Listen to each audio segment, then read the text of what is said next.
আমার হুজুর পাক মুহাম্মদ রাসূলুল্লাহ সাল্লাল্লাহু আলাইহি ওয়াসাল্লাম উনি মক্কা বিজয় করে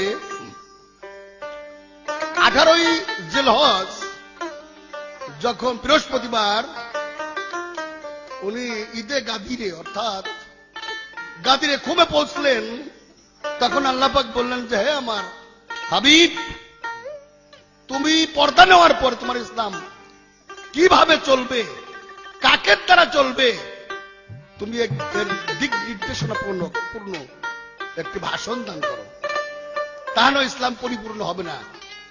উনি ওই ইসলামকে পরিপূর্ণ করার জন্য বিশ্ব জগতের ভিতরে ইসলামের প্রতিনিধিকে পরিচয় করাই দেওয়ার জন্য মাওলা আলীকে বুকের মধ্যে নিয়ে তার পৃষ্ঠদেশ নবীর বুকের মধ্যে নিয়ে 1.5 লক্ষ সাহাবাদের সামনে পরিচয় করাই দিলেন।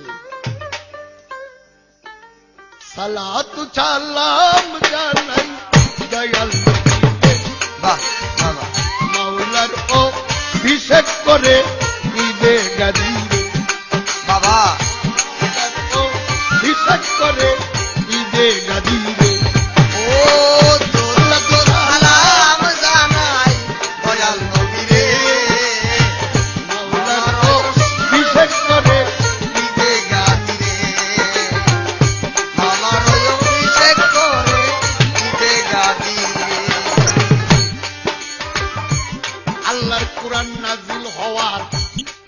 শেষ হইল যেদিন নবীজির এলেমের দ্বার খুলিল সেই দিন। আল্লাহর কুরআন নাজিল হওয়া শেষ হইল যেদিন হুজুর পাকের এলেমের দ্বার খুলিল সেই দিন। দ্বার খুলিয়া চাবি দিল মাওলা আলী রে, দ্বার খুলিয়া চাবি দিল মাওলা আলী রে, মাওলার অভিষেক করে ঈদে গাদিরে, মাওলার অভিষেক করে ঈদে গাদিরে।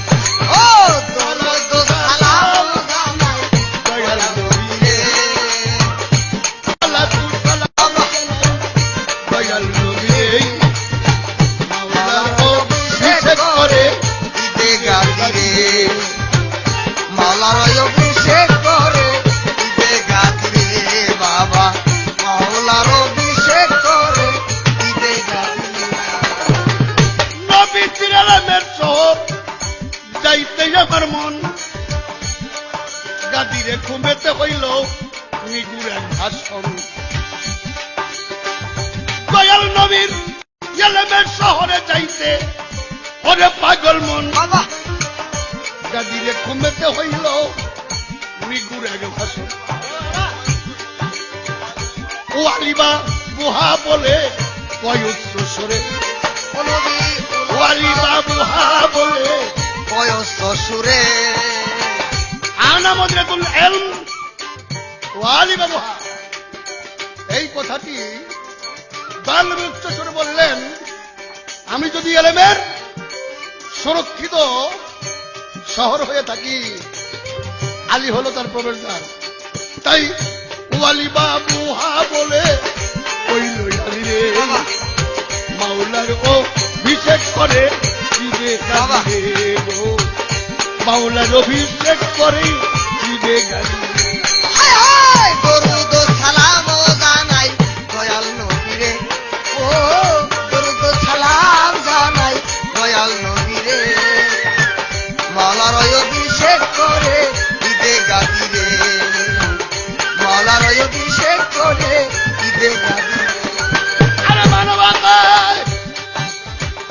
মানবতায় পরিপূর্ণ ছিল নবীর দিন, আলীর কাছে হস্তান্তর করিল যেদিন বাবা, বাজার মানবতায়, আরে মানবতায় পরিপূর্ণ ছিল নবীর দিন, আলীর কাছে হস্তান্তর উনি করিল।